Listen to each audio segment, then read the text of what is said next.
What are some questions that we can equip marketers with when they're thinking about the long term, when they're looking for something beyond, oh, we've got this great creative idea, you happen to fit exactly into that shape. When we're looking at long, meaningful partnerships, what are some questions that marketers should be asking? Yeah. So on top of everything we discussed, I think one part we didn't talk about is I would ask, how do you make money? Because many Ooh, times I there love is that. a bit of opacity in Mm-hmm. terms of how Mm-hmm. companies make money. And I think in the long term, you want to make sure that it's kind of a fair, sustainable way to make money. Because if it's not sustainable, what's going to happen is that the company itself may bankrupt, and then you don't want to partner with them because then you need to replace them. If it's unfair, then it means that you will need to replace them later on. So what I'm trying to say is like asking this very specific question is how do you make money? I think it's very helpful for brand to understand because then they can make decisions. And there are different models out there. So it could Yeah. be a cost plus, it could be a replacement versus, for example, manual work, and so basically it's an automation. So I think there are different type of costs. It could be a SaaS fee, it could be a data as a service. So there are different models, but my point is be ready to ask that question and make sure that you understand if it's fair and if it's sustainable. So on top of that, I think again, back to I'm really strong supporter of this question about what are the jobs to be done, what are the customer proof points, because already with those two things, and how do you play with the rest of the ecosystem? Because Mm-hmm. already those Mm-hmm. three things really help you understand, again, if they solve a real problem, if it's going to be easy to scale, and if somebody else has done it, and so basically they can confirm that specificity.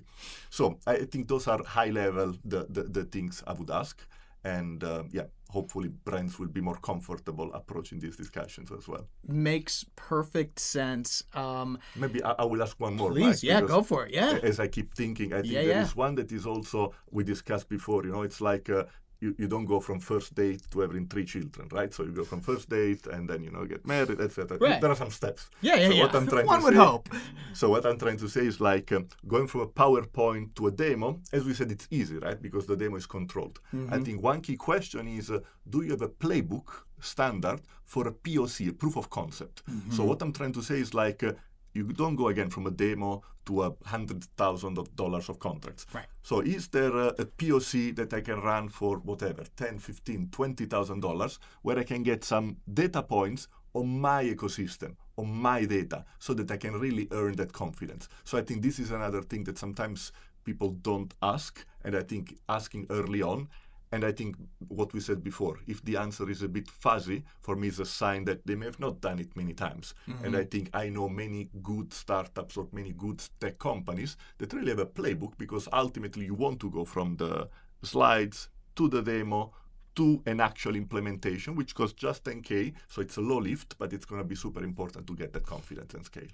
I really love that because it really shows how much the other company has put thought into this and is serious about this and is not, what my maybe misconception of a serial entrepreneur was before our conversation, of somebody who's like mousetrap, sale, mousetrap, sale, mousetrap, sale. If you actually have a POC playbook, that means you have thought through the other end of the partnership. How is somebody actually going to use this? How is somebody actually going to scale, and see value from it?